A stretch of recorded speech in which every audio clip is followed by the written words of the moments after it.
Halo guys, kondisi ini lagi genting, jadi kita harus ngomong yang penting, bukan yang penting ngomong. Selamat datang di Hamburger Podcast, Joke is not a crime. Bareng gue Ardi, kali ini gue gak sendirian. Ada perwakilan teman-teman koalisi masyarakat sipil dari isu SSR. Dan kita mau ngobrol banyak mengenai RUU TNI dan juga RUU Kejaksaan. Samping kanan ada Mbak Monik. Selamat datang Mbak Monik di Hamburger Podcast. Terima kasih udah diundang teman-teman HRWG. Terima kasih juga Mbak Monik. Di sebelah sana, ujung, itu ada Bang Awan dari Dijuri. Selamat datang Bang Awan. Selamat datang, terima kasih. Terima kasih ya. Yes, kita lagi suasananya kita penting dan harus menyuarakan isu ini Mbak Monik, Bang Awan. Karena memang kalau kita lihat nampaknya ada yang curi-curi untuk meloloskan revisi undang-undang TNI.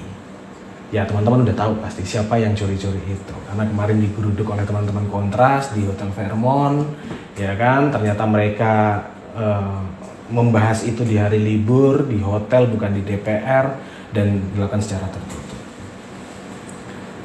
Mengapa ini kesannya kayak terburu-buru Mbak Monik?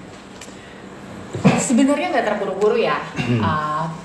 Kalau kita lihat tuh kroniknya dari 2019, 2020, 2021, 22, 23, 24 itu tuh dibahas terus. Jadi isunya dinaikin, tapi tiap respon publik itu negatif, jelek, diturunin lagi nih isunya gitu ya. Lalu nggak tahu kenapa, tapi saya mau kasih tahu dulu gitu. Yeah. Di akhir kepemimpinannya Jokowi, dia juga di September itu ngirimin surat gitu, ngirimin surat presiden ke DPR untuk bahas RUU TNI ini gitu ya. Tapi kemudian karena eskalasi mau pergantian DPR waktu itu akhirnya di hold dulu gitu ya. Nah tiba-tiba Pak Prabowo kirim surat tuh Februari. Lah kok cuman butuh waktu 18 hari sampai dia ngundang rapat dengar pendapat umum dengan beberapa ahli. Gila cepet banget gitu ya. Kita jadinya mencium bau busuk, bau amis gitu ya. Biasanya karena kalau yang disembunyi-sembunyiin itu ada bau busuk gitu ya. Tapi Mas Awan tuh lebih banyak cerita. Yang Kejaksaan kayaknya lebih banyak baunya gitu Mas ya dibandingkan TNI. TNI kita masih bisa ada forumnya gitu ya. Nah jadi itu pertama, jadi kalau yang disembunyikan Ardi pasti ada indikasi yang busuk-busuk nih gitu ya kata Ardi tadi, baunya nggak enak gitu, prosesnya sangat cepat gitu ya, cuma 18 hari sampai kemudian dia ngundang RDPU, berarti draftnya udah ada dong. Udah dari dulu ya? Kajiannya nggak diperbarui dong dari kemarin-kemarin, padahal ada dinamika yang terus berubah gitu, jadi posisinya gitu dan ternyata benar gitu ketika dilihat draftnya berubah draftnya nggak bisa diakses. Ada draft versi Japri WA gitu ya, karena website DPR kayaknya nggak efektif, entah karena ikut efisiensi gitu, jadi nggak bisa memberikan informasi yang terbuka, transparan dan akuntabel, atau gimana jadinya nyebarinnya via WA gitu. Via WA juga ada berbagai versi gitu. Yang terakhir kita dapat kemarin gitu ya, bahkan ketika kita kemarin koalisi diundang 18 Maret itu kami juga nggak dikasih draftnya, cuma diomongin secara oral gitu ya oleh Panja. Tertulisnya nggak ada tuh berarti? Nggak. Baru kemudian mereka rapat lagi, baru di 13-15 ada keluar draft. Hari ini pun baru ada keluar draft lagi gitu. Tapi juga jadi pertanyaan gitu ya, masa kita dikasih draft ya Mas ya, besok mau disahin katanya udah dibawa di tingkat 1 baru dikasih draft. Terus gimana ruang kita buat berkontribusi untuk memberikan masukan? Iya, berkontribusi, kasih masukan, kasih ya. Nggak harus masukan, kritik juga boleh loh. Ya, betul. Gitu. Gimana coba? Terus kalau kita ngobrol soal RUU TNI ini, bahasanya apa ya?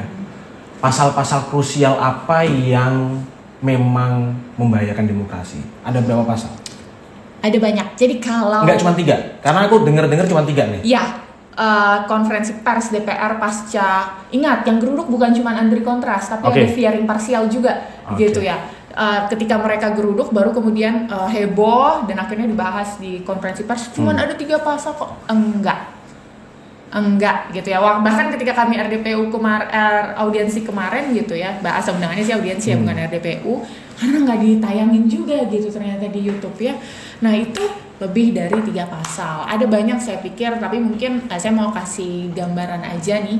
Ada namanya tugas pokok TNI. Dia terdiri dari operasi militer perang dan operasi militer selain perang. Oh, MSP. Iya, atau MSP. Jadi kalau teman-teman lihat misalnya dia bantu bencana gitu ya. Nah, itu tuh namanya operasi militer selain perang.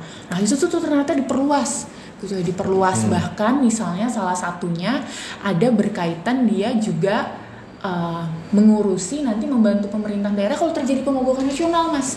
Jadi bisa dibayangkan kalau buruh yang tiap tahun biasanya akan demonstrasi baik di hari buruh ataupun ketika ngomongin kapanpun lah ya. Iya, ngomongin soal upah haknya, gitu ya. Dia TNI bisa turun. Nah, bayangin aja soal potensi pelanggaran HAM-nya. Dan ingat ya, militer itu dilatih sejak awal untuk perang. Raison d'être-nya dia kill or to be killed. Jadi dia akan memandang siapapun yang berlawanan dengan dia itu sebagai musuh, bukan kayak polisi ataupun misalnya Satpol PP gitu ya. Dia sebagai musuh, makanya dia rentan terhadap pelanggaran HAM. Dan karena apa? Karena dia punya senjata, dia pegang senjata. Oke. Walaupun bukan cuma TNI yang pegang senjata, biasanya juga pegang ya, Mas. Ya, undang-undang baru itu. Gak, tapi Bang Awan, kalau kita ngobrol soal RUU TNI ini, kita ke RUU TNI, nanti kita akan bahas sedikit soal RUU Kejaksaan ya. Kalau kita ngobrol RUU TNI ini, tapi bukannya bagus tuh TNI mengamankan di spot-spot publik. Contoh kita ke KRL ketemu TNI jaga di setiap gerbong. Ya nggak setiap gerbong lah, di beberapa stasiun ada, ya kan? Hampir semua kayaknya. Tadi juga aku dapat dengar itu TNI membantu Posyandu atau program keluarga berencana. program KB. Itu Mereka bukannya punya bagus tuh, MOU Bang? sama BKKBN. Iya, itu bukannya bagus, lebih strategis. Iya. Pertanyaannya.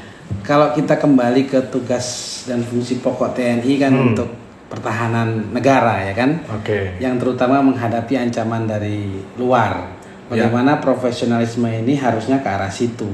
Bukan kemudian ditinggal menuju pos-pos yang lain yang mestinya itu banyak institusi sipil atau part dari sipil yang lainnya yang bisa untuk mengcover itu mungkin lebih baik daripada yang mindset perang harusnya gitu. Oke.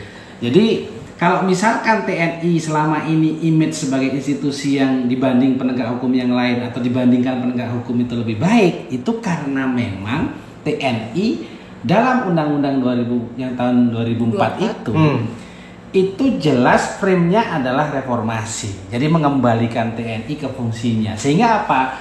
Sehingga masyarakat memandang ya TNI adalah yang tidak terlibat konflik horizontal dengan mereka, ya kan? Akhirnya image-nya menjadi TNI yang baik karena nggak pernah terlibat horizontal dengan mereka. Betul. Ya kan? Akhirnya ya yang kena ya karena penegak hukum lah yang selalu terlibat horizontal dengan masyarakat. Akhirnya dilemparlah itu ke sana, ya kan?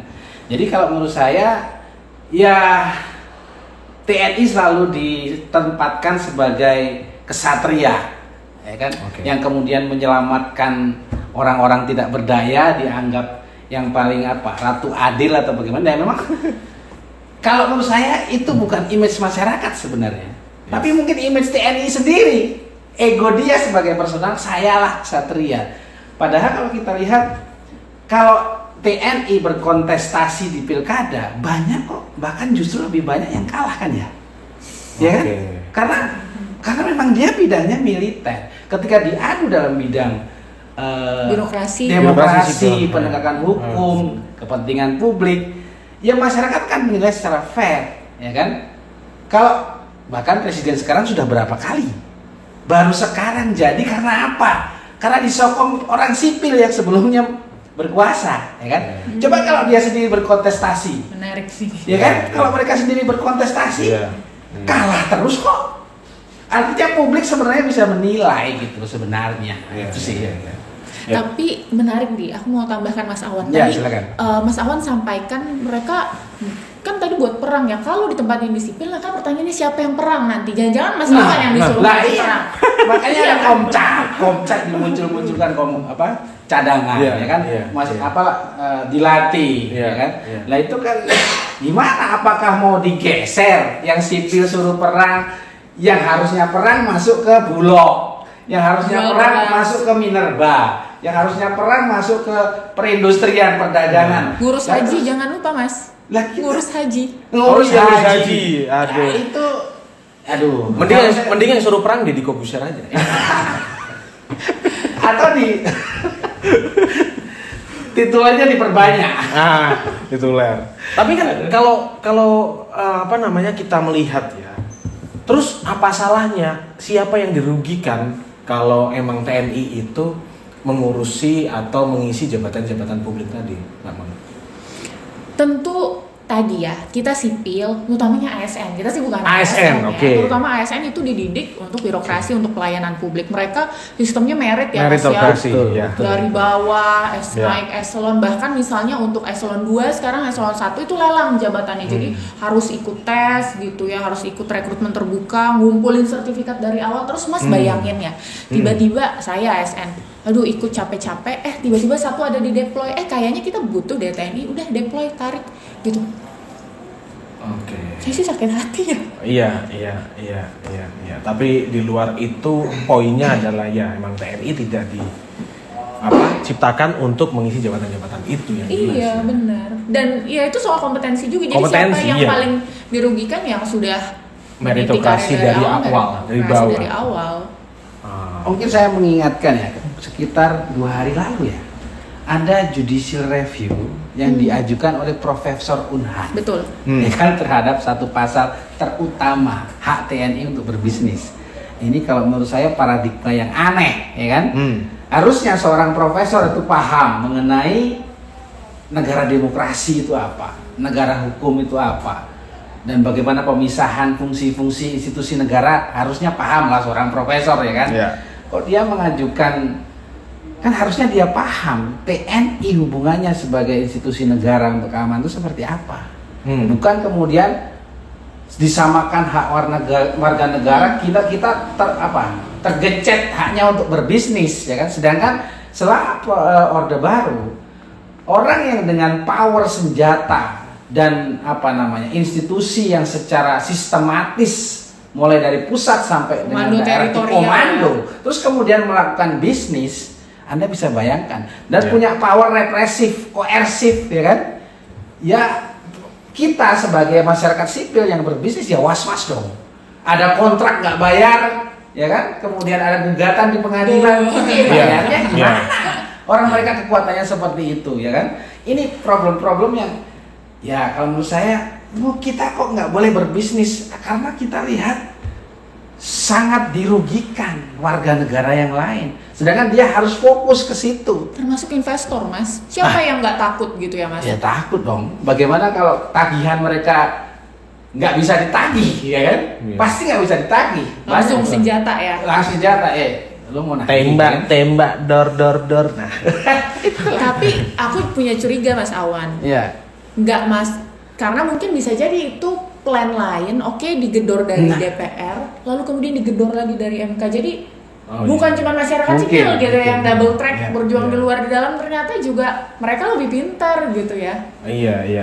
Karena TNI ini sistematis. Betul. Bagaimana dia merancang ke depan positioning mereka kembali ke publik itu menurut saya sudah dirancang 20 tahun yang lalu ya, sehingga hari ini tidak ada kata lain selain mereka memaksakan untuk mengesahkan undang-undang TNI itu terjun kembali ke ranah sipil. Tapi kan bahasanya ini pertanyaanku pertanyaan orang awam ya, yang memang kadang aku kepikiran juga. Kan memang jabatan TNI itu banyak. Bukan jabatan, tapi anggota TNI itu banyak. Terus kenapa mereka nggak bisa moratorium atau nggak diberhentikan? Itu kenapa? Kenapa ya? Mas Awan ASN juga bisa kan? Bisa. ASN bisa dimoratorium, diberhentikan sementara, tidak ada pengangkatan. Tapi kenapa TNI itu? Maksudnya ini ya, yang terutama untuk sekarang masuk TNI ya? Ya, sekarang ini kan yang paling gemuk di Ade. di perwira menengah, ya kan? Iya, Ade. program menengah. Benar. Kalau menurut saya memang ada desain, ini pribadi aja ya. Desain di mana mereka sudah merancang satu waktu perwira-perwira mereka itu masuk ke ranah sipil, ya kan? Beda dengan misalnya penerimaan Akpol sama penerimaan ASN. Bukan, Akpol sama Akmil. Akmil. Akmil. Bagaimana akpolnya cuma 100 sekian, ini sudah 400 ya. Oke, ini perbandingannya ya? Iya, artinya memang kayaknya TNI itu sengaja untuk menggemukkan perwira menengah. Ya. Sehingga ketika mereka naik ke perwira yang menengah atas atau sampai ke perwira tinggi, memang nggak ada pos di dalam TNI untuk kemudian memang masuk ke sipil. Kalau saya rasa ini sudah dipersiapkan betapa gemuknya mereka di perwira menengah dan. Jadi maksud Mas Awan sengaja biar nanti dikaryakan ya? Iya, karena memang nggak ada. Dan dari awal. Dari awal ini sudah desain. Bagaimana kemudian sudah desain ya kan? Tapi kalau menurut saya momen ketika orang high profile militer jadi presiden, itulah momen itu dapat, gitu kan?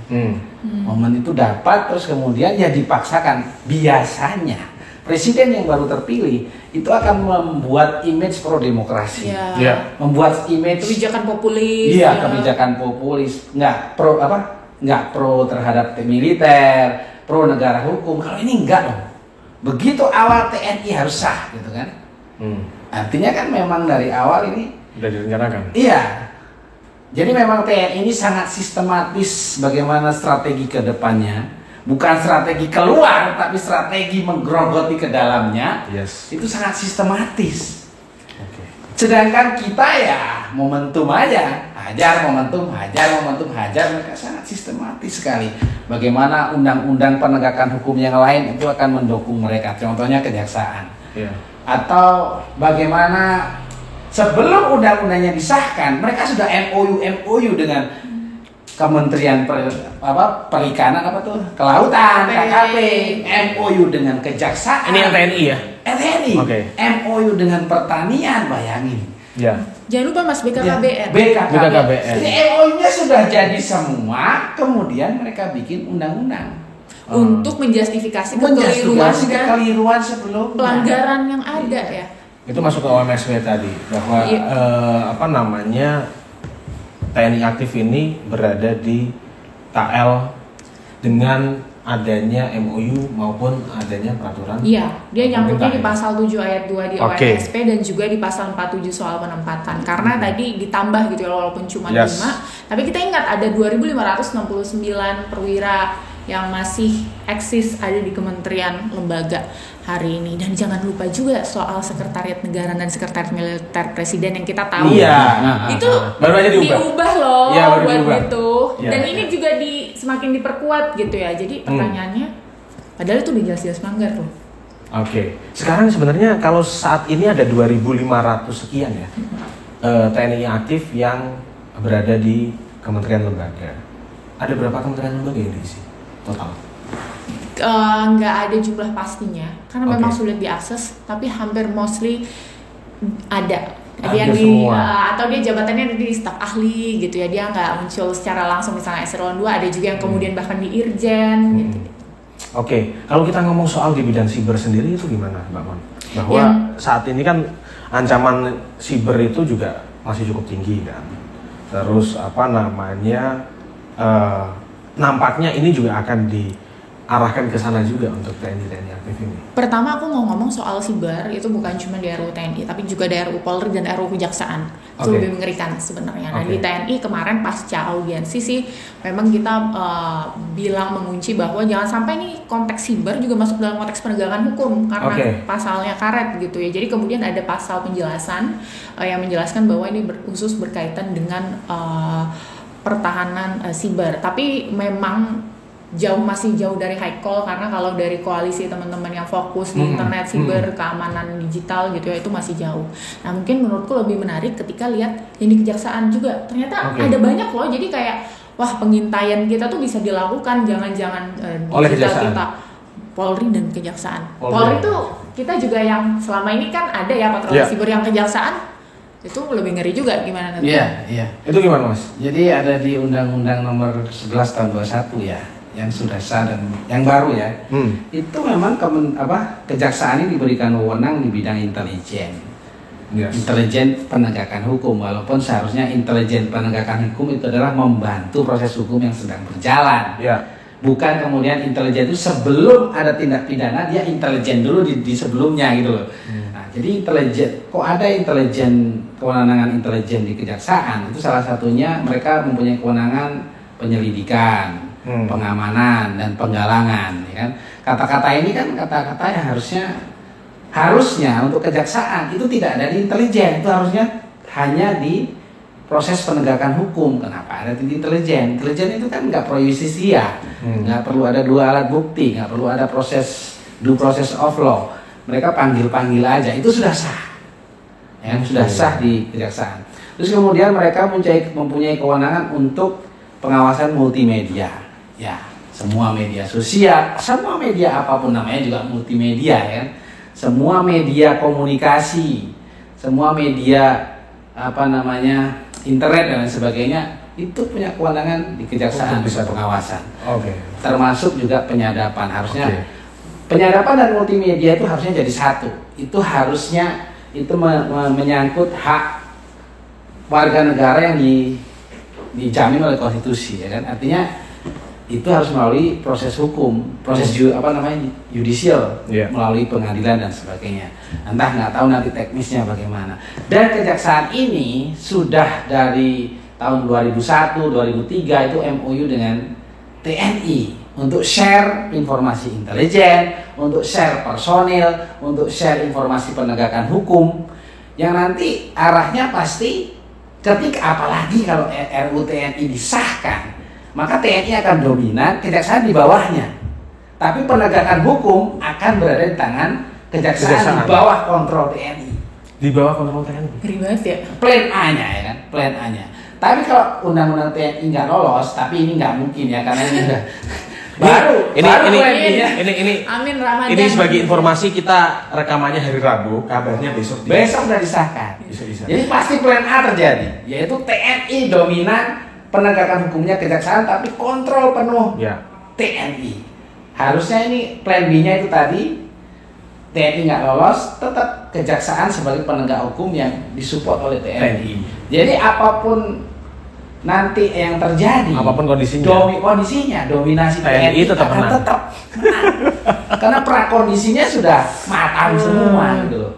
Jadi ya akibatnya kita lah yang menanggung nanti. Ya.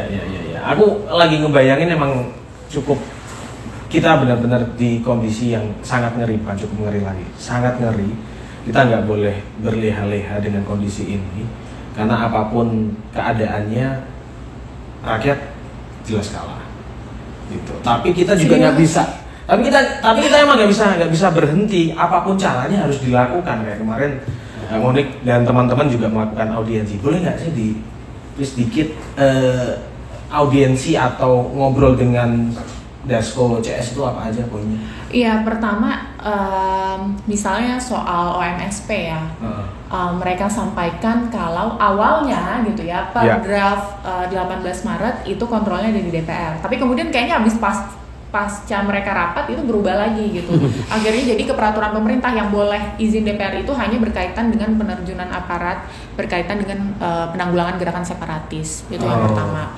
Yang kedua misalnya, tapi ada sedikit kabar baik ya, yang kayak OMSP narkotika gitu ya. Jadi narkotika tuh yang jadi kewenangannya penegakan hukum itu mau ditaruh awalnya di OMSP, itu nggak jadi, di drop karena tidak resah. Nah, tapi di BNN-nya masih ada gitu. Karena tadi mungkin juga menyambung sama Mas Awan, curiganya ini kan ada penumpuk menengah nih dikaryakan kemana BNN. Nah, tapi KKP di drop. Kami juga minta KKP di drop. Gitu. Terus tadi yang soal siber ya, kita berharap tidak ada interpretasi soal penegakan hukum, lalu kemudian akhirnya di pasal penjelasannya dikasih soal pertahanan siber gitu ya. Itu juga. Nah, itu sih. Tadi sedikit nyinggung soal OMSP, tapi soal kelompok bersenjata, ya kan? Itu sebenarnya ada jangka waktunya nggak sih? Gimana pertanggungjawabannya dan bagaimana hal itu bisa dikatakan sangat rentan? Ini yang kacau banget sebenarnya. OMSP itu nggak ada pengaturan yang detail, dan PBHI sendiri sih menilai Komisi 1 tuh nggak mati gitu ya dalam hal kemudian kontrol sipil yang demokratik, padahal mereka punya kewenangan yang kuat. Gimana sih kontrol sipil demokratik kalau ada pengerahan izin dulu sama DPR tuh ngizinin nggak gitu, ini kan nggak jalan aja gitu ya. Terus kemudian kalau ada beneran diterjunin, ditanya nggak panglimanya gitu ya, ditanya nggak kasalnya, itu kan nggak gitu. Nah, dan kenapa yang berbahaya, harusnya kan kalau beneran mau berubah momentum penting, ada pengaturan yang lebih jelas soal MSP, misalnya soal tempo durasi. Gitu. Ini enggak gitu.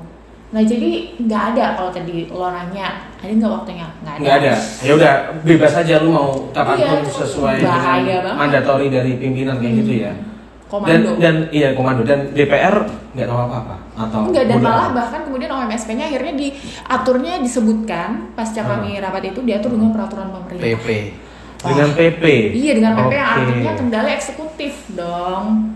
Terus kalau PP kalau yang cukup nggak sih cuma dasar PP? Kalau yang saya pahami kan begini ya, ini kayak secara umum ya. Kalau izinnya itu melalui proses kekuasaan negara, itu kan at the moment kita harus TNI harus punya izin dari presiden atau DPR at the moment. Tapi kalau PP itu kan by legislasi, by peraturan. Sehingga apa? Kecuali di PP itu disebutkan lagi, kan nggak mungkin juga disebutkan harus kekuasaan politik negara, kan nggak mungkin. Iya, ngapain dilempar-lempar gitu. Kalau sudah di PP, artinya PP itulah jadi satu-satunya. Kemudian ya dia jalan aja sesuai peraturan gitu kan, nggak harus izin lagi dan lain sebagainya. Harusnya kan setiap ada policy mengenai ONSP ini, harusnya memang at the moment ya harus izin kekuasaan politik negara idealnya, ya kan. Kalau PP ya sudah, akhirnya ya sudah jalannya sesuai peraturan. Nah itu kalau menurut saya sangat lebih longgar bagi militer dibanding dengan harus izin kekuasaan politik negara at the moment ketika operasi itu diperlukan. Ya. Jadi PP aja cukup udah. PP itu longgar banget ya. Iya. PP-nya nggak tahu juga dibentuk kapan. Berarti selama kosong bisa aja dong nerjunin. Iya itu karena nggak ada informasi detail dan juga jangka waktu yang jelas, maka itu disebut Bang Awan sangat longgar. Kita sedikit ke RUU Kejaksaan. Nah sejauh ini kalau di RUU Kejaksaan apa yang dikatakan membahayakan selain tadi soal pengawasan penindakan tadi? RUU Kejaksaan ini kan sahnya sangat mulus ya, nggak ada resistensi, nggak ada apa-apa, tiba-tiba sah tahun 2021. Pas COVID ya Mas ya? Pas COVID. Jadi, dan itu kalau menurut saya monumen di mana penegakan hukum kolaps kan lewat undang-undang ini. Banyak hal. Yang pertama terminologi aja sudah beda. Kalau Undang-Undang Nomor 16 2004 yang dulu belum direvisi itu kewenangannya hanya seputar penuntut umum, ya kan, sama pelaksanaan putusan yang sudah ditetapkan atau diputuskan oleh hakim. Ada dua itu. Nah, tapi lewat terminologi baru diperluas, serta kewenangan lain. Bahkan untuk terminologi penuntut umum adalah orang tugasnya melimpahkan ke pengadilan dan pelaksanaan penetapan atau putusan hakim yang sudah inkrah itu ditambah serta kewenangan lain yang ditentukan oleh undang-undang. Jadi sudah dibuka, dari terminologi aja sudah beda. Kalau 2004 itu murni ke tugas pokok, 2021 yang lebih luas. Kemudian imunitas ini yang paling penting. Di pasal 8 ayat 5 itu dibilang pemeriksaan, pemanggilan, penangkapan, penahanan jaksa, semua tindakan pro justisia terhadap jaksa harus izin jaksa agung. Bayangkan, jaksa agung menurut terminologi yang baru, kejaksaan adalah lembaga pemerintah. Lembaga pemerintah yang melaksanakan kewenangan kekuasaan kehakiman, yudikatif. Jadi kok bingung ada pemerintah dan yudikatif. Pemerintah itu kejaksaan harus bertanggung jawab kepada presiden, yudikatif di Undang-Undang Nomor 48 2009 harus independen. Lah yang mana ini? Sedangkan untuk memberikan imunitas harus izin kejaksaan harus izin jaksa agung, kepala lembaga negara itu sendiri, lembaga itu sendiri. Sedangkan lembaga itu adalah lembaga pemerintah, bukan lembaga yudikatif. Jadi salah alamat ini, harus minta ke jaksa agung, harusnya kalau minta ke lembaga ini yudikatif, ya kan, Mahkamah Agung lah. Wah itu pun sebenarnya walaupun izin ke Mahkamah Agung pun menyalahi equality before the law, harusnya nggak ada, imunitas itu nggak ada Itu loh. kayak kasusnya Jaksa Pinangki berarti masnya? Iya, bayangkan waktu Jaksa Pinangki itu ada kebijakan di mana Jaksa Agung mengeluarkan kebijakan bantuan hukum terhadap Pinangki. Iya. Itu pun hanya bertahan 24 jam, ya kan? Habis itu diralat lagi, nggak ada. Ini imunitas Itu bisa. kok lolos sah jadi undang-undang gitu loh. Imunitas ini, itu imunitas. Belum lagi intelijen. Kewenangan intelijen penegakan hukum ada di pasal 30B. Undang-Undang nomor 11 tahun 21. Ya. Itu kalau semua kewenangan intelijen ada di kejaksaan. Termasuk menyelidiki atas payung intelijen. Oke. Harusnya menyelidiki itu atas payung penegakan hukum, Hukum. bukan intelijen. Artinya orang bisa dipanggil dengan alasan apapun tanpa ada Subjektif ya? proses subjektif. Iya. Misalkan mau pemilu, ya kan, dipanggil orang, kamu ada apa dugaan korupsi Pak Bupati. Ya udah kamu harus pilih ini, itu selesai, ya kan? Misalkan, ya kan? Atau yang lain, misalkan pengawasan multimedia, ya kan? Iya. Gimana pengawasan multimedia dalam rangka intelijen? Harusnya dalam rangka penegakan hukum, bukan dalam rangka intelijen. Oke. Harusnya ada kasus yang sedang berjalan. Misalkan ada kegiatan media sosial, lah itu yang diintelijeni, bukan kemudian di sebelumnya. Banyak di kejaksaan ini banyak sekali. Iya. Dan ada MOU yang seperti itu, ada MOU yang dari 21 sampai 23, MOU antara kejaksaan dengan TNI. Artinya apa? Kebijakan Undang-Undang Nomor 11 Tahun 21 itu sama seperti tadi sudah diprakondisikan bahwa keeratan kejaksaan dengan TNI itu sudah dibangun. By design. Jadi saya lagi Ya. gitu loh. Jadi kalau kita lihat saya kemarin nonton film judulnya 2073. 2073. Visioner banget nih. 2073 itu film dokumenter drama post apokaliptik. Tahun 2073 itu hancur semua, tinggal kantong-kantong elit. Dan yang itu dikuasai oleh teknologi libertarian, ya kan. Itu setelah dia flashback, ternyata bukan film, dokumenter, misalkan Donald Trump, munculnya Donald Trump, Modi, terus kemudian si Jinping, mungkin Putin, itu mengarah pada kehancuran total masyarakat. Terus kemudian hanya muncul kantong-kantong tertentu yang sejahtera didukung oleh teknologi libertarian macam Elon Musk, itulah ya. Dan militer itu di luar komunitas itu, militer sangat berkuasa untuk mencari orang-orang yang tidak sependapat dengan teknologi libertarian sama demagog ini. Itu film menarik kan? Menarik. Ya. Dan itu udah dilakukan dalam arti untuk memperkuat si siapa namanya? Itu maksudnya itu dokumenter. Donald Trump, iya. Itu bukan ini narasi yang berdasarkan dokumenter nyata yang dia prediksinya nanti terakumulasi di situ. Iya. Ternyata itu menarik gitu. Oke deh. Karena ini waktunya juga Iya. semakin mepet. Ada dua pertanyaan terakhir, terutama untuk Bang Oli dan juga Bang Awan. Sejauh ini, mengapa kita harus menolak RUU TNI dan juga RUU Kejaksaan? Pertama, kita nggak mau sejarah terulang, tentu. Dan yang kedua, sebenarnya kalau kita ngomong kenapa kita harus tolak revisi Undang-Undang TNI, ini Tolak saya total. pribadi gitu ya. Iya. Kalau saya sih sayang sama TNI, saya sayang sama prajurit aktif dan lain-lain. Kalau kemarin ngobrolin soal sempak mereka dibeli negara, ya nggak apa-apa gitu ya. Tapi tujuannya untuk apa? Tujuan mereka untuk dilatih perang. Jangan dong mereka yang punya orientasi ketika masuk gitu ya, mau perang jadi prajurit profesional, pegang senjata, terus disuruh jualan gabah beras gitu ya.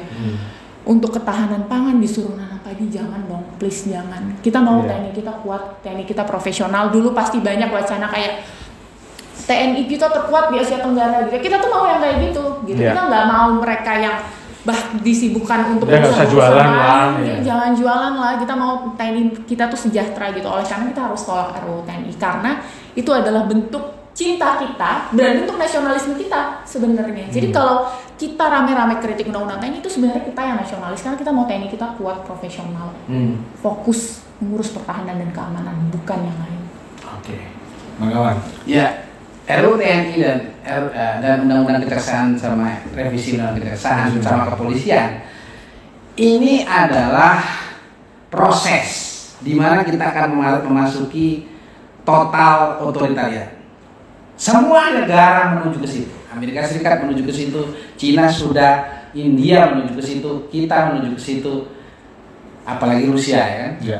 Artinya, apalagi nanti beberapa negara Uni Eropa sudah pecah, ada yang mendukung Trump, ada yang ini Italia mendukung Trump dan lain sebagainya. Artinya tren yang kita masuk otoritarian total, tapi lewat cara-cara yang awalnya itu di soft melalui legalism atau melalui secara konstitusi sah, ya kan? Kemudian yang kedua, habis itu setelah itu teknologi libertarian yang dengan alat kekuasaan internet yang bebas tapi tangan kendali mereka, apalagi AI dan lain sebagainya, maka ini akan total tapi soft. Tapi lama-lama masyarakat yang tidak punya resource terhadap power akan terpinggirkan. Terus kemudian akan membawa elit-elit baru yang tersentralisasi secara welfare-nya. Kedepannya mungkin selama 10, 15 tahun, 20 tahun ke depan kita akan melihat disparitas yang sangat jurang antara masyarakat yang terpinggirkan ini dengan elit tadi itu. Nah, ini sudah mulai sekarang. Jadi kalau saya suram sekali ke depan kalau tidak kita segera melakukan perubahan setidaknya di negara kita. Apalagi kita slow gini, kita mengikuti tren begini, saya rasa mati semua, demokrasi kita mati, negara hukum nggak ada lagi. Yes. Dan ya wassalam lah. Itu tadi.